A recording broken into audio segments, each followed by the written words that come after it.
سلام و نوروز همه شما هموطنان عزیز پیروز.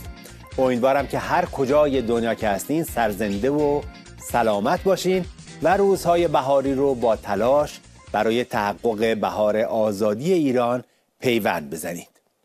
با یکی دیگه از ویژه برنامه‌های پیک بهاری در خدمت شما هستیم و امیدواریم که مجموع برنامه‌های امروز ما بتونه رضایت خاطر شما هموطنان عزیز رو فراهم بکنه.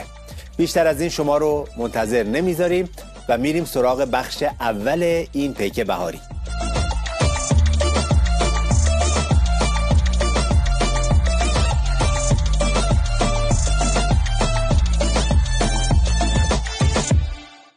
به به به به، سلام علیکم سرورای سالارم، سرتون سبز سایتون مستدام. 7 سینو داشتید؟ تو همین یه جمله 7 تا سین 3 دندونه بی استخون و بی نقطه و بی دسته واسهتون چیندم تا بشه هدیه نوروزی مخلصتون به شما. تازه سین 8 هم اضافه کنید بهش که یه سورپرایز توپله. مرشد رخصت.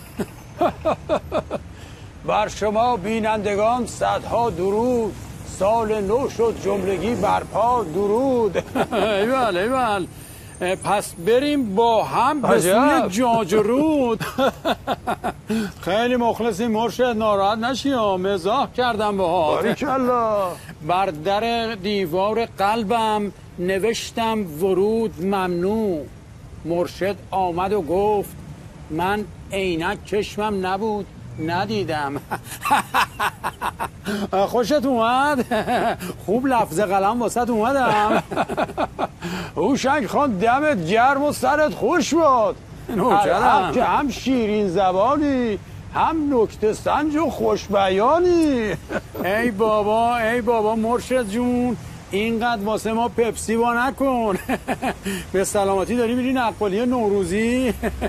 یه چشمشم اینجا واسه رفیقت بیای، یه چشمشم بیا ببینیم فازت چیه امروز آخه مرشد. والا فاز ما که همیشه فاز پنجه افکندنه. فاز عظما رو دریاب که بعد از پتکی که توی این انتخابات نوش جان کرد بعد جوری وارد فاز زاگاریت شده. ای گل گفتی ها. این عظمای فلک زده یه سال تموم هی روزه انتخاباتی خوند.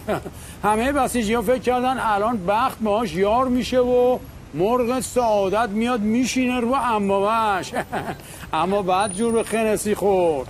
مرغه نه که ننشست، از همون بالا عبوری گازشو گرفت و عظما و انتخاباتشو گلاب بارون کرد. هوشنگ خان تیر از چله کمون به خال نشوندی. مخلصی. عظمای مفلوک در بیت نشسته بر سر و رویش کوبان همی گوید ای بخت مرا سوار گاری نکنی، از بیت خرابه هم فراری نکنی. ای مرغ سعادت که گشودی پر و بال، روی سر من خرابکاری نکنی. مرشد عالی بود عالی بود، حقا که تکی به مولا. البته اگه تو تکی این مخلصت هم پاتکیم. مرشد ما رفیقی داشتیم نجار بود، مغازش آتیش گرفت. خب اما واسه اینکه خودشو از تک و تا نندازه زد زغال فروشی وا کرد. حالا حکایت این عظمای نسناسه. البته عظما موادم میفروشه. مرشد جون یه خاطره نوروزی نداری واسه نوکرت تعریف کنی؟ یه خورده بخندیم داری میری؟ والا خاطره که زیاده. یه روز رفتم توی کافه دیدم خیلی همچین شیک و مجلسیه. گفتم بذار منم کلاس بذارم. صدا کردم گارسون رو، گفتم جوون ساندانسی مرا بیاور تا نوش کنم. طرف فکر میکنی چی گفت؟ برگشت گفت مرشد ساندانس اسم کافه است، بیشین یه چای قمپلو برات بیارم.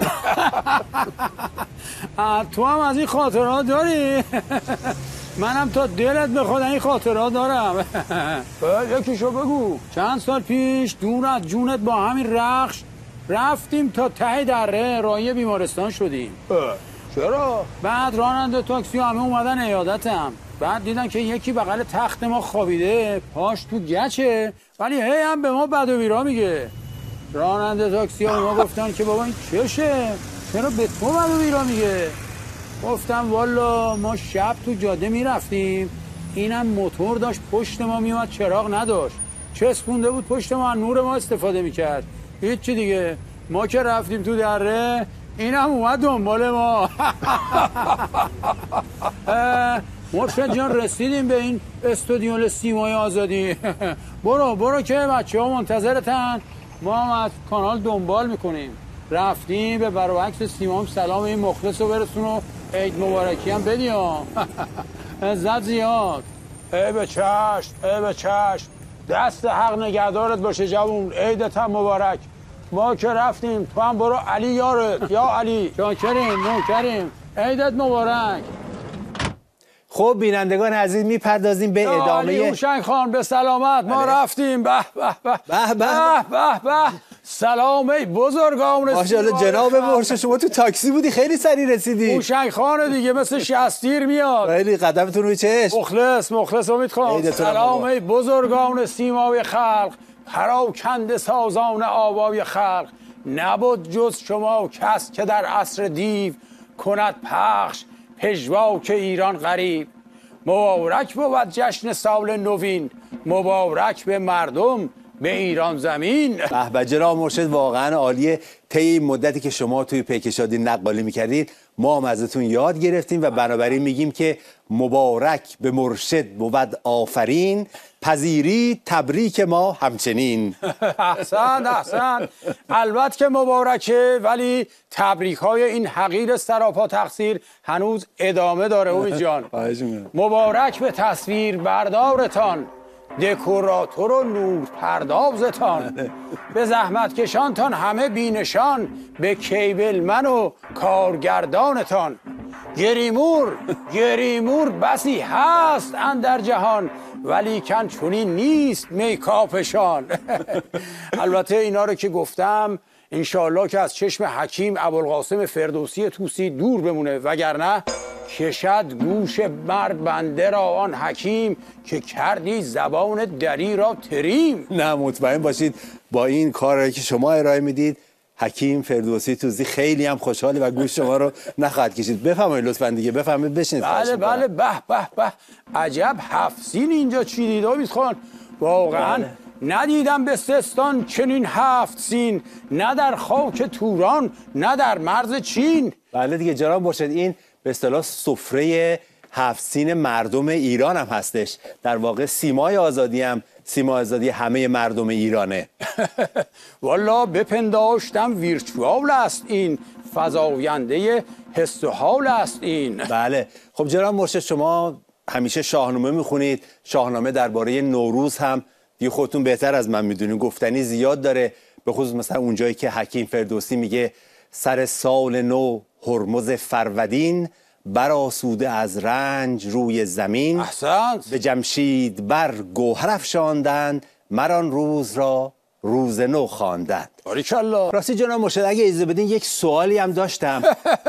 امید خان ولی پرسش از بنده آسان بود، روانم ز پاسخ هراسان بود. شما که هیچ وقت از پاسخ هراسان نمیشید، انقدر واردید. میدونی که مردم ایران به حماسه های حکیم فردوسی خیلی خیلی علاقه دارن. بله. در همه خونه ها به خصوص نوروز که میشه دیگه میدونید شاهنامه میخونن.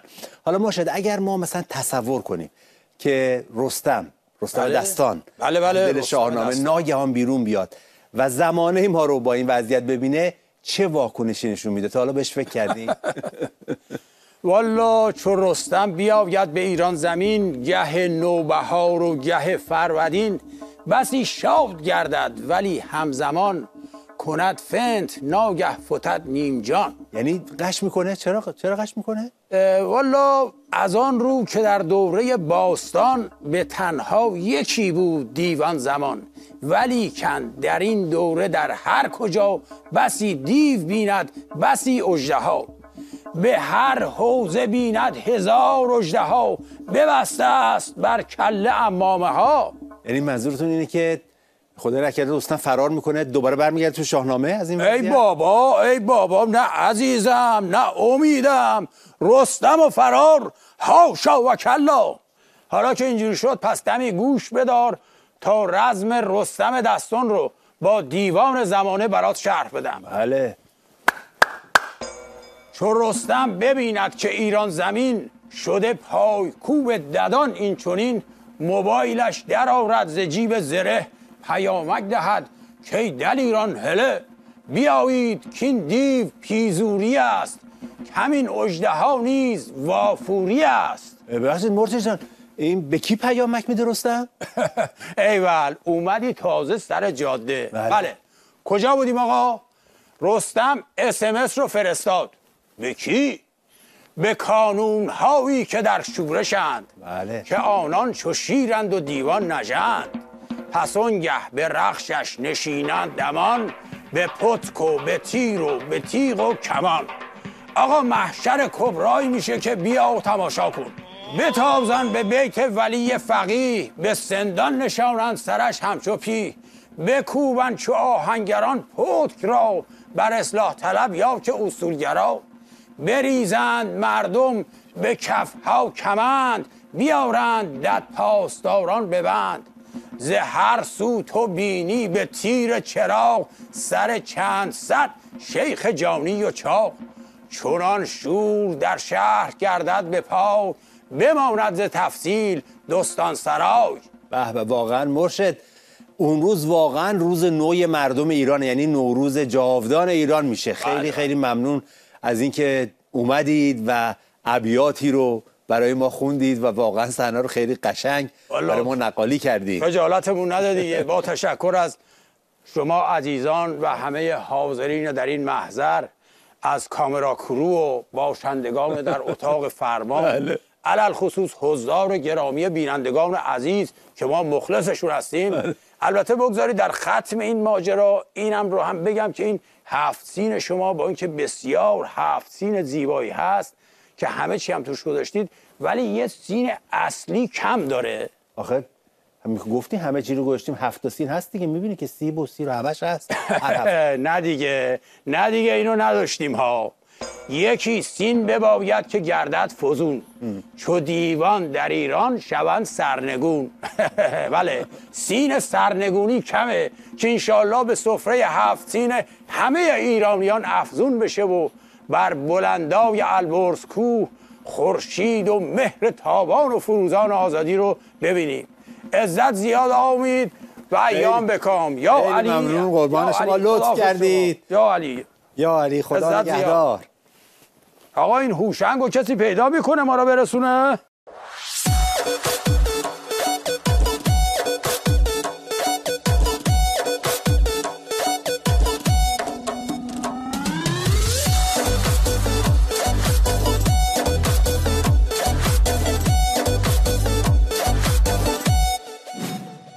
گرفتاری شدم از دست نازان روست دلدار،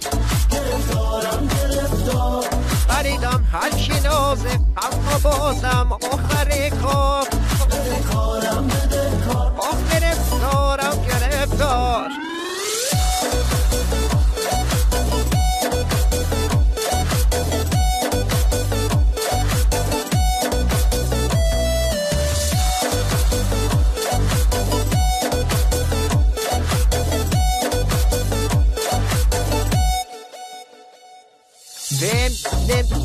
خونه عشقم بدون دونه هیچکی نمیدونه، تابت ندارم. ای وای دل بیمم آروم نمیشینم، روی خوش نمیبینم، تموم کارم های تموم کارم. گرفتاری شدم از دست نازان روست دلدار، بریدم هرچی نازه اما بازم آخر کار، گرفتارم گرفتار.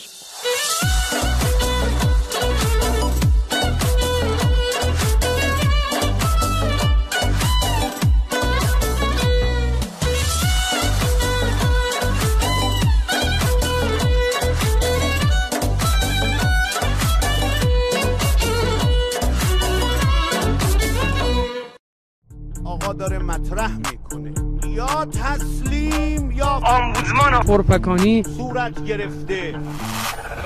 و علا برکت الله. من جسم ناقصی دارم.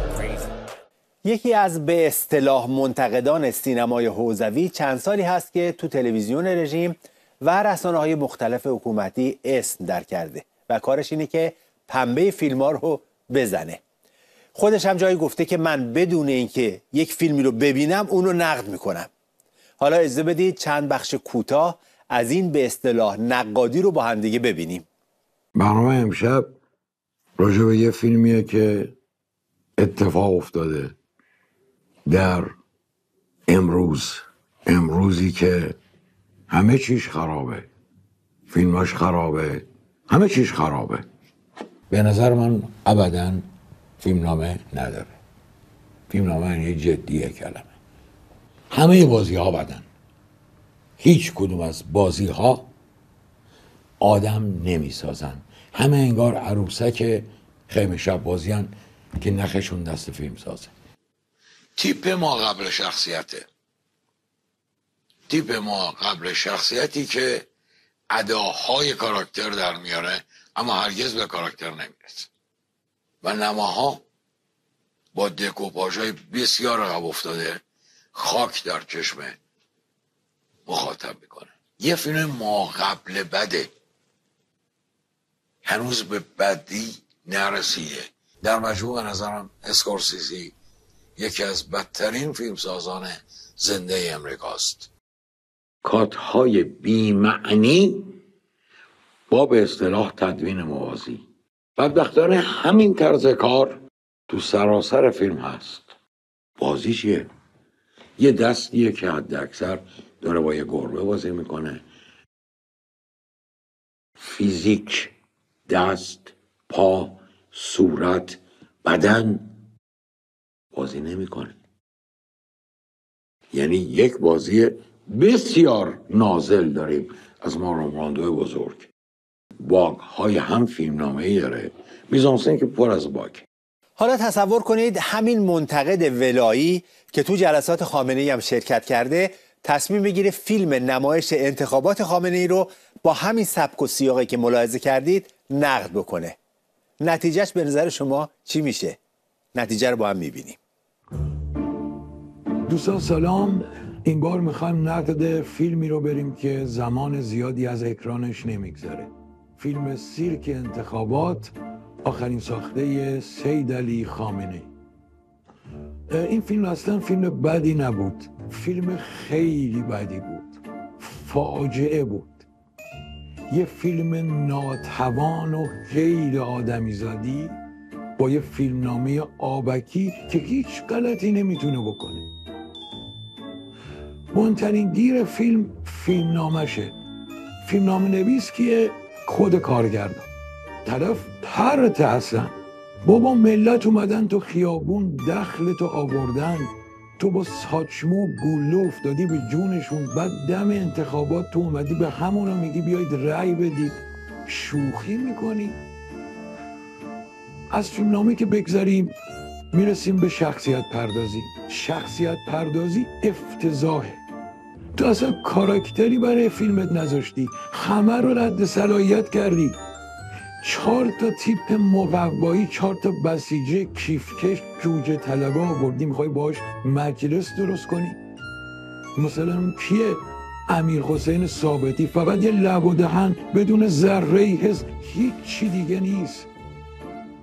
دوربینت هم لحن درستی نداره، فقط یه دوربین شلخته است با میزانسنای پرت و پلا. نمایش عروسکی رو آورده تو حوزه رایگیری، خواننده رو آورده تو مسجد، یه مش بچه چیده جلو دوربین. مگه مهد کودک میخوای نشون بدی؟ شوخی میکنی؟ مزخرفات چیه؟ معلومه که فیلمساز هیچی از میزانسن انتخابات نمیدونه. بعد اسم خودتو گذاشتی ولی امر سینمای جهان. این فاجعه است. از اول تا آخر فیلم جرئت نکردی یه لانگ شات به ما بدی. معلومه که میترسی، چون لانگ شاتو که بدی حوزه های خالی معلوم میشه، ریزش ها معلوم میشه، بدبختی ها معلوم میشه. از اول تا آخر هی کلوزا اونم کلوزاپ کی؟ جنتی، رئیسی.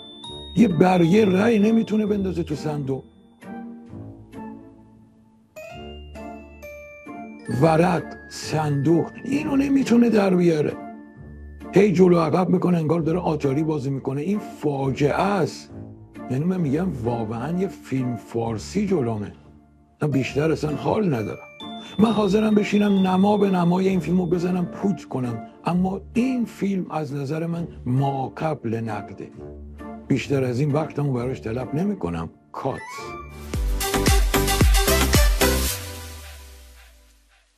سینمای ولایت سالهاست که داره در مورد مجاهدین فیلم میسازه. در چند سال اخیر هم ریتم ساخت این نوع فیلم ها رو تندتر کرده.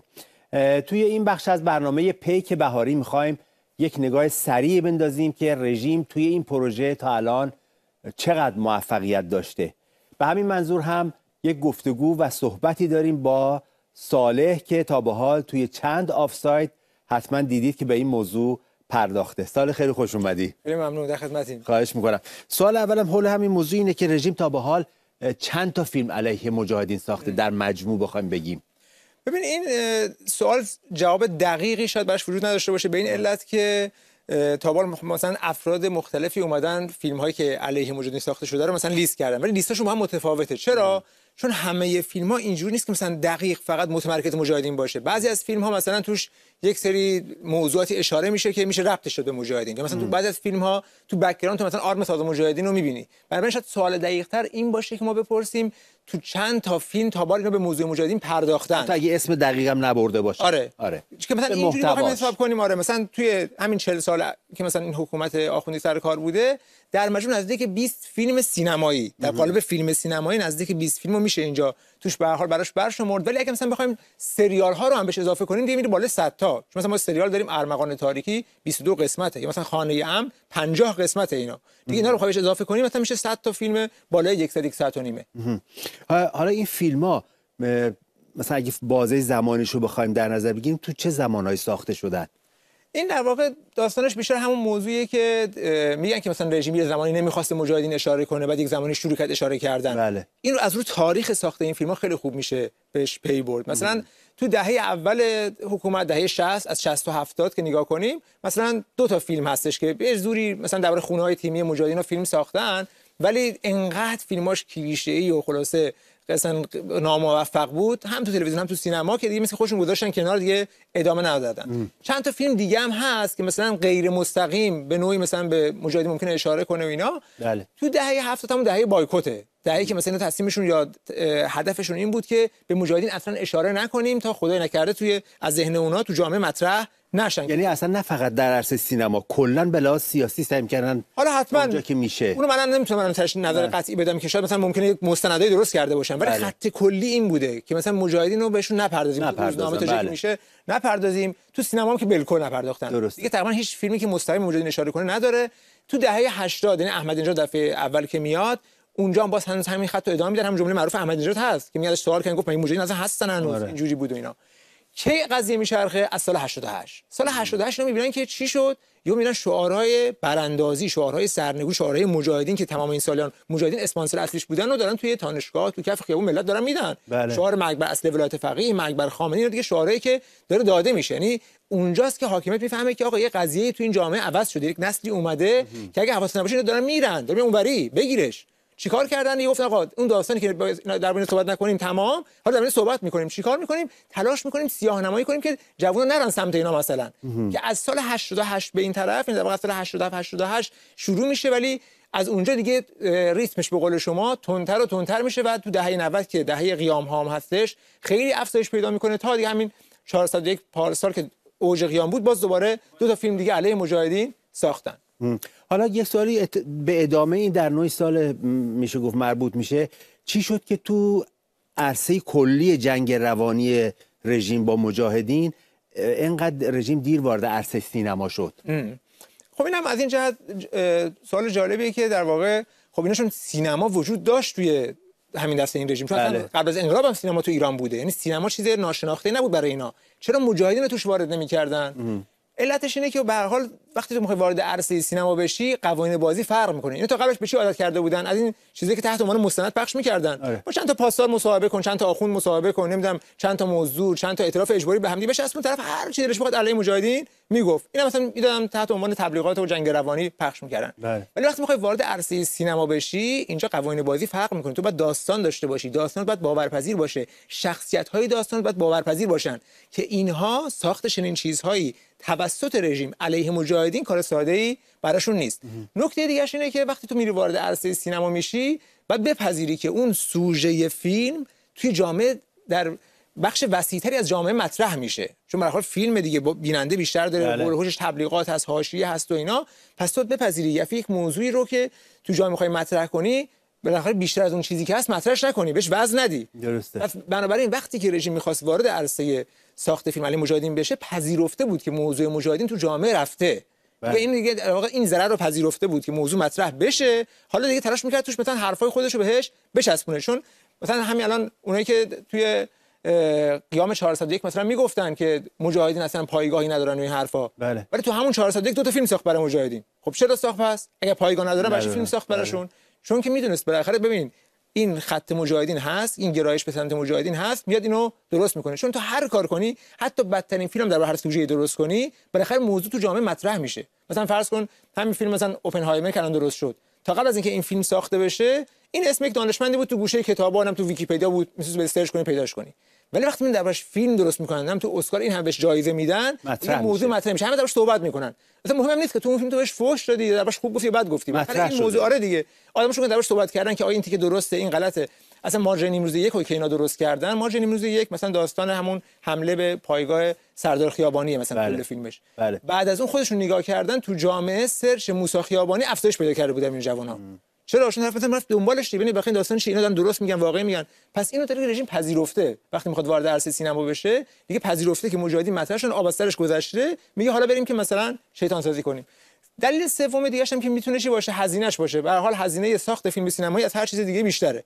شما هر تولید دیگه بخوای بکنی کم هزینه‌تر تموم میشه برای تو اینکه بخوای فیلم سینمایی باش درست کنی، چون سطح یک انتظاراتی توی جامعه برای فیلم سینمایی وجود داره. حالا من بارها این نقد جالب رو در مورد فیلم‌های خارجی خونده بودم که مثلا طرف گفته بود که هزینه‌ای که میتونست مثلا خرج ساخت یک مدرسه بشه با ساخت این فیلم هدر رفت. این جمله رو تو برای همه فیلمایی که الان ساختن میتونی به کار ببری، چون واقعا همش همینجوری بود برایش. بله. حالا تو الان بین صحبتات اشاره کردی به کلمه شیطان سازی. فکر می‌کنی رژیم با این فیلمایی که ساخت چقدر به این هدفش رسید و موفق بود؟ والا به این بستگی داره که ما شاخص موفقیت رو چی قرار بدیم. مثلا اگر شاخص موفقیت رو جشنواره‌های خود رژیم قرار بدیم، همه این فیلم‌ها موفق بودن. مثلا فیلم همین ماجرای نیمروز یک کلی جایزه گرفت، هم جشنواره فجرشون، جایزه بهترین فیلم از نگاه تماشاگر.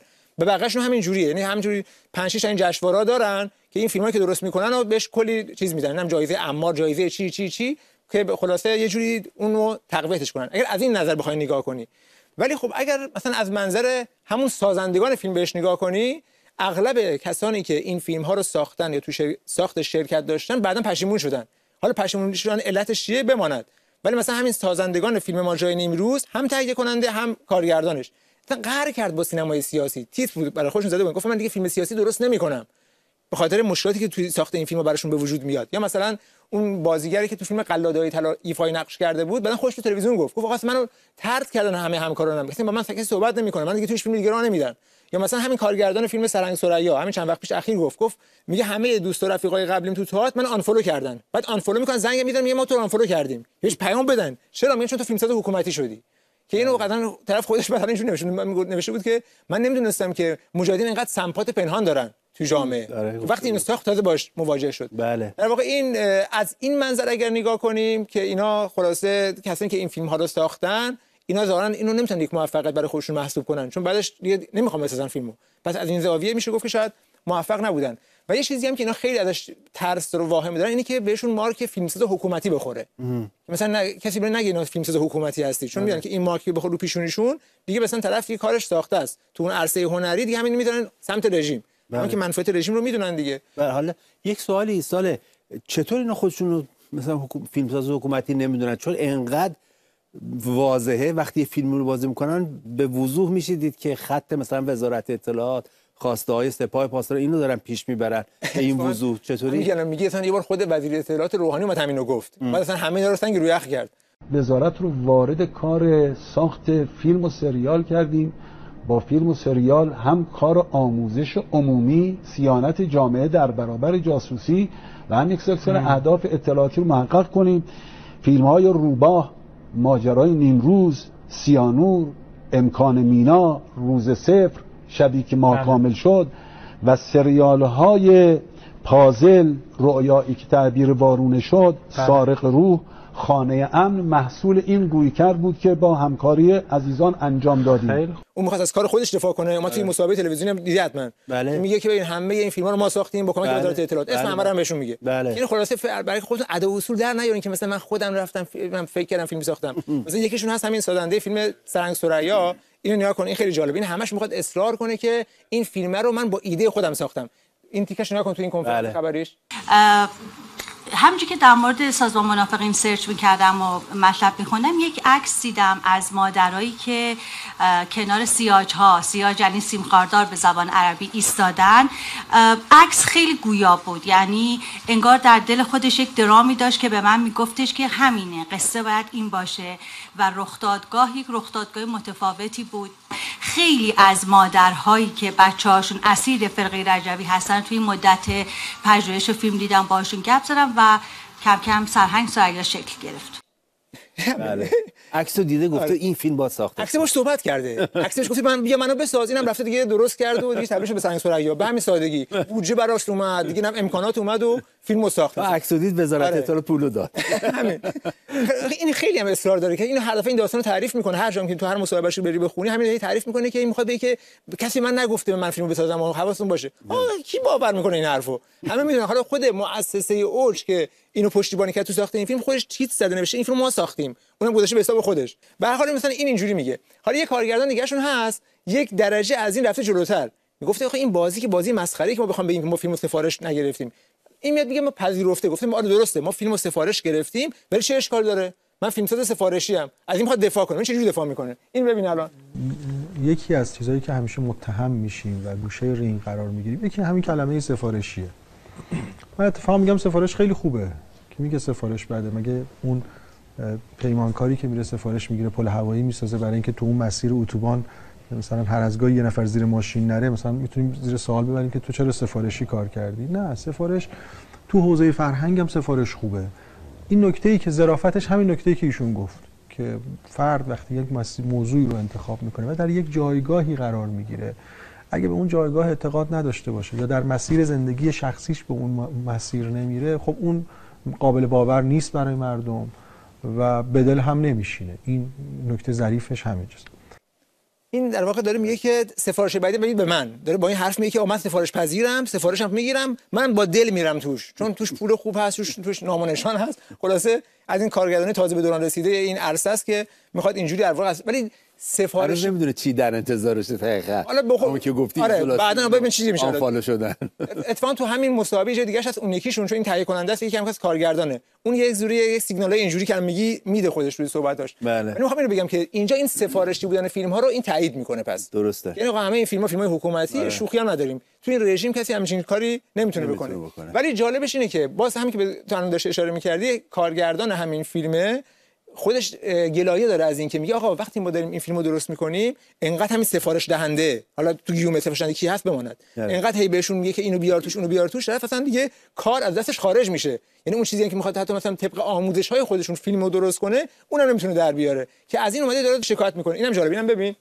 باید اعتماد کنن مدیران عزیز ما باید حامی باشن، نه هدایتگر، نه ریل گذار، نه اینکه بگن فیلم از این زاویه روایت بشه از اون زاویه روایت بشه.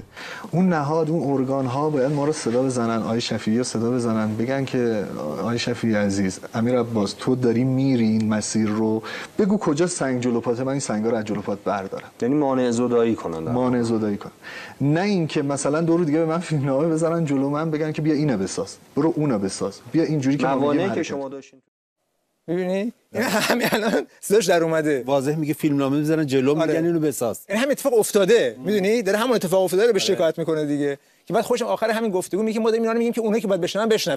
بعد فکر آخه شوخیه مگه؟ آقا اینجا حکومت ولایت فقیه، مگه اصلا برای تو دارن فیلم درست میکنن؟ آقا سفارش بهت میدیم، سناریو درست میکنی، نمیکنی برو رد کارت. شوخی نداریم. ما اینجا حکومت ولی فقیه، همین که ولی فقیه میگه است. تو یا این فیلمی که اینا میخوان درست میکنی، درست نمیکنی میاد سراغ بعدی. که اینا همیشه همین شکلیه. مثلا این چند تا از اینا که من چند تا این فیلمو درست میکنن میرن کنار، باز دور چند تا تازه به دوران رسیده دیگر پیدا میکنن، با اونها همین کارو روند رو ادامه میدن. بله. حالا یه چیزی تو صحبتات سال اشاره کردیم، من گذاشتم بپرسم. گفتیم مثلا فیلم سینمایی باید باورپذیر باشه، کاراکتراش باورپذیر باشن، خود ماجرا کلا باورپذیر باشه. چرا رژیم چیزایی که میسازه اینطوری نیست؟ چالشش چیه که هر چی میسازه حالا باور ناپذیر یا مصنوعی یا اینجوری میشه؟ ببین مشکل اصلی تو همون فیلمنامه و تو همون سفارشی که به طرف داده میدن در واقع. چون همون اصلا غیر واقعیه. یعنی از اول از طرف چیزی میخوان که تو اسپیلبرگ هم باشی نمیتونی داستان باورپذیر در بیاری. میدونی مشکلش اینه که ببین مثلا فیلمایی که مثلا سوژه هایی که برای فیلماشون انتخاب میکنن، مثلا اون فیلم قلادای طلا در مورد قیام 88 می‌خواست فیلم درست کنه که بگه آقا اونایی که توی خیابون کشته شدن و ما نکشتیم، پاسدارا نکشتن. کی کشته؟ یه مجاهدی از خارج کشور اومد بعد صحنه نکشه، خاص صحنه مصنوعی و خنده‌داره. یه سری آدم تو خیابون جمع شدن دارن اینجوری مثلا اعتراض میکنن، همه مثلا ربات، همه دارن جلوشون نگاه میکنن. بعد مجاهد از پشت اینجوری میاد تق یکی اینا رو میکشه، بعد میگه آی زدن کشتن، میکشن اون که بردارم کش میدن رو دوششون، میرن به سمت مثلا اعتراضات. بعد اینقدر صحنه مصنوعی مسخره که بعد انتظار داره که مردم اینو باور کنن. خب کسی باور نمیکنه. همه تو خیابون بودن دیدن تو چی کار کردی؟ با تو قیام 401 ملت دیدن، زیر چشم ملت کور کردی. اون دیده کی زد بهش شلیک کرده؟ اون پاسدار، اون لباس شخصی، اون بسیجی همه دیدن. بعد تو فیلمت اینو درست میکنی. خب معلومه که تعداد نمیخره این فیلمو. یا مثلا فرض کن سر داستان شروع مثلا نبرد مجاهدین با رژیم، اینو میخوان یه جوری داستان رو یه جوری ارائه بدن که انگار مثلا مجاهدین از همون اول عشق سلاح بودن، این اصلا از اول مدام فقط برای شلیک کردن.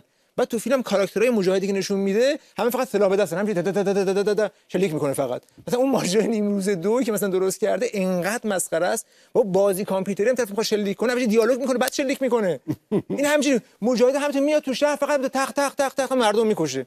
آخه برای چی؟ چون کسی اینو نمیفهمه. آخه تو منطق نداره فیلمت. میدونی با چه دلیلی بعد طرف این کارو بکنه؟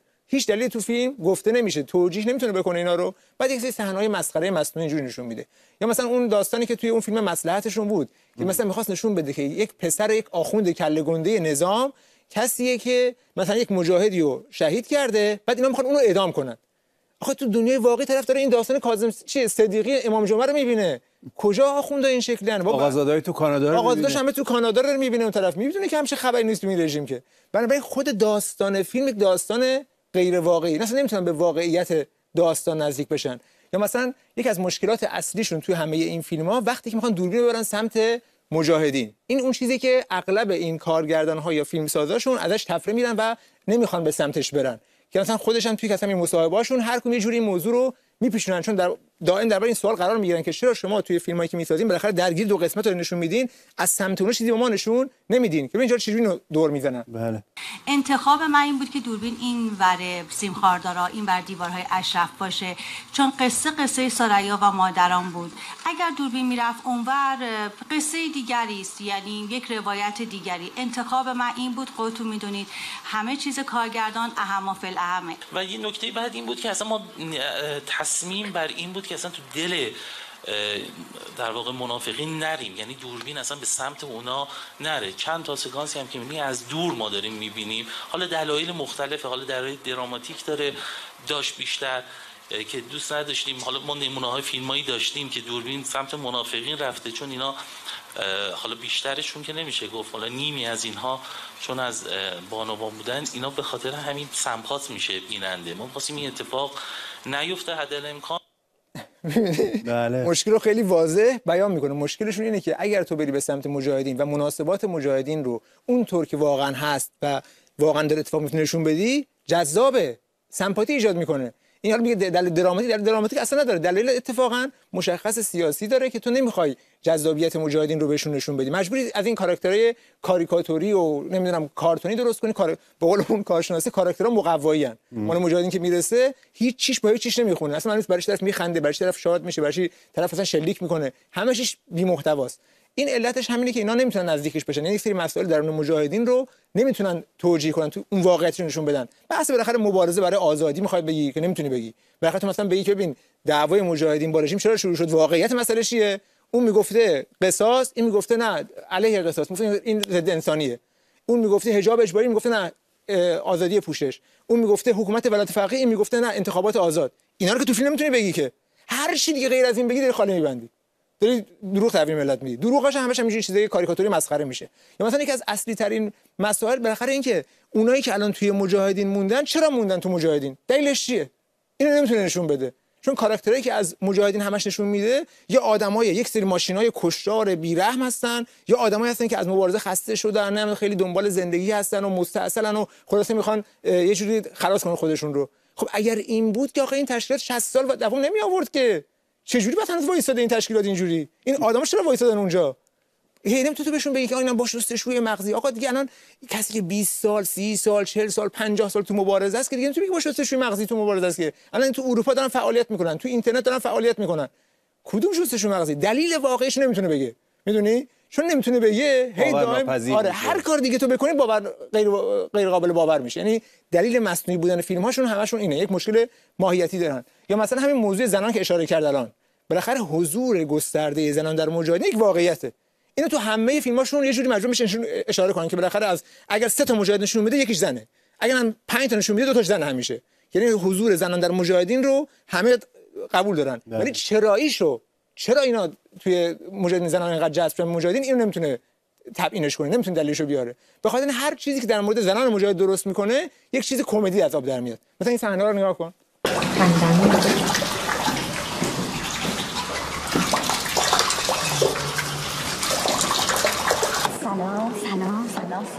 سلام صبح بخیر.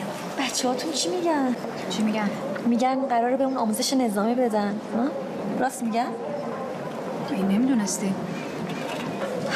آخه روزی که اومدن سراغ ما گفتن قراره بدون درگیری بریم چهرون و آخوندا رو قضیه. خب اگه اینجوری بهت گفتن همینه دیگه. آخه الان روسری و تفنگ و اصلا چیه روسریت مگه؟ خیلی بهت میاد. آره اوکی. این هفته 2 شب خواب بچه‌م یعنی رژیمو دیدم که توی خونه تنهاست. نقطه. آغاز. نه بعد جایگاه زن بودن خودتو دست کم بگیری. نه بعد از حضور تو اشرف پشیمون باشی، بعد قوی باشی. به جای شوهر تو باید به فرماندهی فکر کنی. ببین یعنی واقعا کسانی که این فیلم رو نوشتن، بازیگراش و تمام عوامل تهیه کننده تا حالا اصلا با یک زن مجاهد مواجه نشده طرف. نمیتونه یه دونه دیالوگ براش بنویسه، نمیتونه نقششو بازی کنه، نمیتونه اصلا تبیین کنه که چرا اینا حضور داشتن. آخه اگه زنان مجاهد این بودن که شما میگید، یعنی چجوری میخوان تمام فرماندهی و سلسله مسئولیت‌های سنگین این جنبشو به دست بگیرن و دارن سازمان مجاهدین جلو میبرن؟ خب اینا چیزاییه که هر بیننده‌ای اصلا بگن مجاهدین نمیشناسه. ولی این صحنه رو میفهمه یه چیزش مشکل داره، این صحنه با واقعیت نمیتونه همخونی داشته باشه چنین این چیزی. و یک چیز جالب دیگه اینه که علت حضور زنان مجاهد توی سازمان مجاهدین مثلا توی یک از فیلماشون خواستن مثلا تبیین کنه، ببین چی براش پیدا کرده. اینم باز خنده داره. چی پیدا کردی؟ خیلی نیروی زن دارن. میگم تو این اسره پیوستگی جذب کردن اسیر زنم هست؟ اتفاقا اونا راحت‌تر جذب میشن، چرا که نه؟ این اطلاعات یا تحلیل شماست راحت‌تر جذب میشن. یه 2 تا 4 تا یه مش زن بی‌پناه تو اردوگاه وسط بعثی‌ها. اونا هم که وحشی معلومه فرار میکنن. و اینجوری این بسیجی هم قانع شد. مثلا منطق 2 تا 4 تا بسیجی همین که تو این فیلمشون داد. آخه اصلا توی اسرای اردوگاه اسرای عراقی یک دونه زنم نبوده آخه. میدونی این اصلا بعداً به خودشون انتقاد کردن، از این کارشناسای خودشون گفتن آخه این چقدر حرف مسخره‌ای است که شما تو فیلم آوردین. اگر نمیتونی نزدیکش نشین به این مسائل، وقتی میری توش بدتر میشه. چون اول پذیرفتی که زنان توشون حضور گسترده دارن، ولی تو دلیلش که خاصی موندی. به همین سادگی. یعنی این مشکلی که تو همه فیلماشون هست همین چیز این شکلیه. وارد یک مسئله یا نمیخوام بشن، اگه واردش نشی که باورپذیر نمیشه، واردش میشه که مسخره کمدی میشه مثل این. بله. خب حالا ساله تو فکر کنی با این نتایجی که ما دیدیم از فیلمایی که رژیم میسازه و نتیجه‌ای که خودشون گرفت، نتیجه‌گیری خودشون شاد کرده باشن، آیا به ساختن چنین فیلمایی فکر کنی ادامه میده؟ تا جایی که به رژیم برمیگرده چون نیازش هست حتما ادامه میده. حالا با اینا هم نه، گفتم میره یه سری دیگر پیدا میکنه با اونها ادامه میده، ولی تا جایی که به نتیجهش برمیگرده، نتیجهش غیر از اینکه تا بال بوده نخواهد شد. نتیجهش میشه این که باز دوباره یه فیلمی درست میکنن که میشه یه کمدی یا یک سوژه‌ای برای آفساید و پیکشادی که ما بهش میپردازیم. بله، ما از این آفسایدها و پیکشادی‌ها استقبال میکنیم. خیلی ممنون، خیلی خوب نشون دادی یعنی روندی رو که رژیم شروع کرده به اصطلاح تلاش‌های مضمونش بر ساختن چنین فیلمایی رو توضیح دادی. ازت تشکر میکنم. خواهش میکنم. مرسی.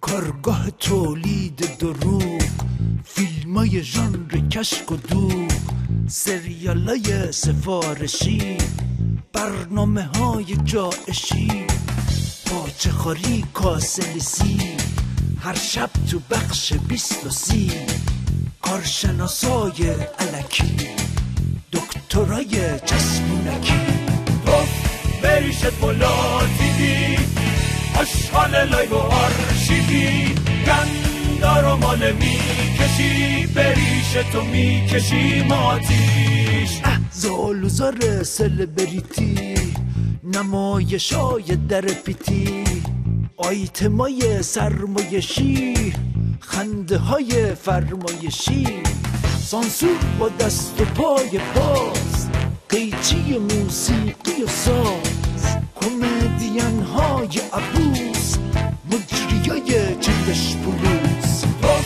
بریشت بالا دیدی، آشغال لایو آرشیوی، گندار و مال میکشی، بریش تو میکشی ماتیش. میدونی چرا؟ یه 40 توپ، یه 40 شیطون بلا بریم. الان دارم. یا اگه یه دونه این دیگه نمیاد دیگه جلو. کار دارن میکنن. اخبار فیک و تأخیری، شوهای اعتراف گیری، از این دکور به اون دکور، آموزش قتل و ترور، گزارش از توطئه‌جات به سبک آمن سادات، مجریای شکنجه‌گر، مهمونای ضد بشر، بریشت بالا دیدی، آشغال لایو آرشیوی، گندار و مال میکشی، بریش تو میکشی ماتیش.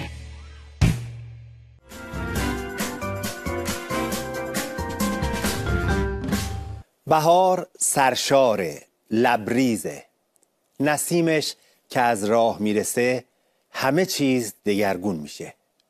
بهار خندان و شاد و پرنشاطه.